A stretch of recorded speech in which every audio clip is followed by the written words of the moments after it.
সেই নদীৰ ওপৰতো আধাৰশিলা স্থাপন আজি কৰা হ'ব। ইয়াৰ পাছত আমাৰ খোৰচাখাটি গাঁওখনৰ ইৰ'শ্যন প্ৰটেকশ্যনৰ নামত 2 কোটি টকাৰ এটা আঁচনি মই আকৌ দিছোঁ। ইয়াৰো আধাৰশিলা স্থাপন কৰা হ'ব। টোটেল 8টা কামৰ আজি আধাৰশিলা স্থাপন কৰা হ'ব। আকৌ অহাকালিও 8টা আকৌ দলং নিৰ্মাণৰ কাৰণে আধাৰশিলা স্থাপনৰ মানে কাৰ্যসূচী আছে। এই দুদিনত গোটেইখিনি অসম চৰকাৰৰ পৰা পোৱা আঁচনি, এই আঁচনিবিলাকৰ কামৰ নামত যিখিনি আমাৰ আধাৰশিলা স্থাপন কৰিব লগা আছে মই শেষ কৰিম আজি আৰু অহাকালি। আজি সঁচাকৈ এই অঞ্চলৰ ৰাইজৰ কাৰণে খুবেই এটা ভাল এটা কাম মই দিব পাৰিছোঁ বুলি মই নিজে অনুভৱ কৰিছোঁ। এতিয়া আমাৰ এই সমষ্টিখনৰ ৰাইজে মোক যোৱা 10টা বছৰত ভোট দি পেলাই তেওঁলোকৰ প্ৰতিনিধি হিচাপে বাছনি কৰি দিছপুৰলৈ পঠিয়াই দিলে আৰু দিছপুৰত গৈ পেলাই ৰাইজৰ প্ৰতিনিধি হিচাপে অঞ্চলৰ সৰ্বাংগীন উন্নয়নৰ কাৰণে দলং ৰাস্তা নিৰ্মাণৰ কাৰণে মই যথেষ্ট আগভাগ লৈছিলোঁ আৰু ভালেখিনি সফলো মই হ'লোঁ। য'ত য'ত নেকি ৰাস্তা নাছিলে ৰাস্তা বনালোঁ, য'ত য'ত নেকি দলং নাই দলং বনালোঁ, ডাঙৰ ডাঙৰ দলং মানে বহু দীৰ্ঘদিন ধৰি দাবী জনোৱা ৰাইজৰ যিবিলাক আশা এইবিলাক অভাৱ অভিযোগ প্ৰায় মই মানে বেছিভাগ পূৰণ কৰিব পাৰিছোঁ বুলি মই নিজে অনুভৱ কৰিছোঁ। বিশেষকৈ যোগাযোগৰ ক্ষেত্ৰত দলংবিলাকৰ প্ৰয়োজন য'ত য'ত আছিলে সেইবিলাক প্ৰায় পূৰণ কৰিব পৰা হৈ গ'ল। জাষ্ট 2খনমান আকৌ আছে।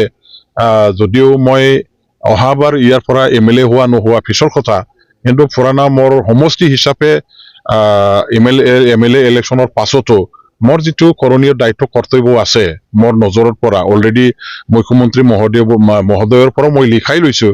এই 2খন দলং আমাৰ পখৰাগ্ৰাম কলেজৰ পৰা কটপাৰালৈকে যোৱা সেইটো দলং এটা আছে। আকৌ আমাৰ কি কয় দৰাহাটী তাতো এটা দৰাহাটী খালঝাৰ সংযোগী এই 2খন দলং আছে। সেইটো মই MLA ইলেকশ্যনৰ পাছত যিকোনো প্ৰকাৰে সহায় কৰিম ইয়াৰ চেংচনটো আনিবৰ কাৰণে। যিয়ে নহওক আজি এইখিনি কাৰ্যসূচী লৈ টোটেল 8টা দলং 7টা দলং আৰু এটা স্কুল নিৰ্মাণ কৰিবৰ কাৰণে আধাৰশিলা স্থাপন কৰাৰ কাৰ্যসূচী মোৰ হাতত আছে। ইতিমধ্যে মানে দীপেন বৰাই এফচু ত্যাগ কৰিছে আৰু ইউপিপিএলত যোগদান কৰাৰ কথা এটা ওলাইছে, সেইটো তেখেতৰ ব্যক্তিগত এটা সিদ্ধান্ত। মই কোনোবা ব্যক্তিৰ নিজাববীয়া লোৱা সিদ্ধান্তৰ ওপৰত প্ৰতিক্ৰিয়া কৰিব নোখোজো। হয়, দীৰ্ঘদিনীয়া আপচুত থাকি পেলাই তেওঁ সংগঠন আৰু জাতিৰ হকে কাম কৰি আহিলে, বড়োসকলৰ সমস্যা সমাধানৰ ক্ষেত্ৰত আগভাগ ল'লে, আমাৰ বড়োলেণ্ড অঞ্চলৰ সামগ্ৰিক জাতি জনগোষ্ঠীৰ মাজৰ এটা সমন্বয় ৰক্ষা কৰি পেলাই শান্তি সম্প্ৰীতি স্থাপন কৰিবৰ কাৰণে কাম কৰি আহিলে। আকৌ এতিয়া যিহেতু সময়ৰ লগে লগে চবেই ছাত্ৰ সংগঠনৰ পৰা ওলাই আহি মানে পাব্লিক লাইফ ৰাজনীতিক জীৱনত যিহেতু ভৰি দিব লগা হয় লাহেকে, ময়ো এটা সময়ত আপচু কৰিছিলোঁ। আপচুত দীৰ্ঘদিন ধৰি কাম কৰি অহাৰ পাছত ৰাজনীতিৰ ক্ষেত্ৰখনত ময়ো ভৰি দিলোঁ। আজি ৰাজনীতিৰ পথাৰখনৰ পৰা মই আমাৰ ৰাইজৰ কাৰণে সমাজৰ কাৰণে সেৱা আগবঢ়াইছোঁ, দেশৰ কাৰণে কাম কৰি আহিছোঁ।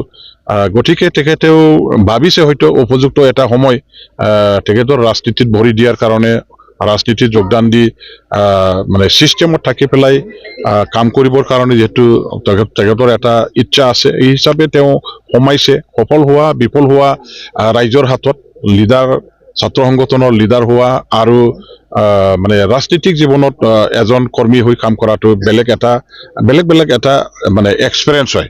গতিকে এতিয়া তেওঁ পৰিশ্ৰম কৰক, নিজৰ উদ্দেশ্য সফল কৰিবৰ কাৰণে মোৰ শুভেচ্ছা আছে, মোৰ কামনা আছে। তেখেতেও এজন সফল ৰাজনীতিক নেতা হিচাপে আমাৰ অঞ্চলৰ পৰা কাম কৰিব পৰা এজন ব্যক্তি হওক, ময়ো সেইটো বিচাৰোঁ।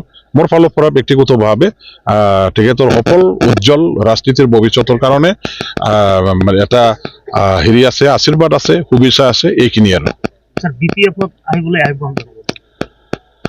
না BPF-ত যোগদান কৰিব নকৰিব ইয়াৰ কাৰণে ইংগিতটো অলৰেডি আমাৰ হাগ্ৰামা মহিলাৰী ডাঙৰীয়া দিবেতো মানে অলৰেডি তেখেতে প্ৰকাশ কৰিছে। তেওঁ যদি আহে তেতিয়া আমি গ্ৰহণ কৰিম, কিন্তু তেখেতৰ মনত কি আছে, তেখেতৰ মগজুত কি আছে আমি সেইটো নাজানো।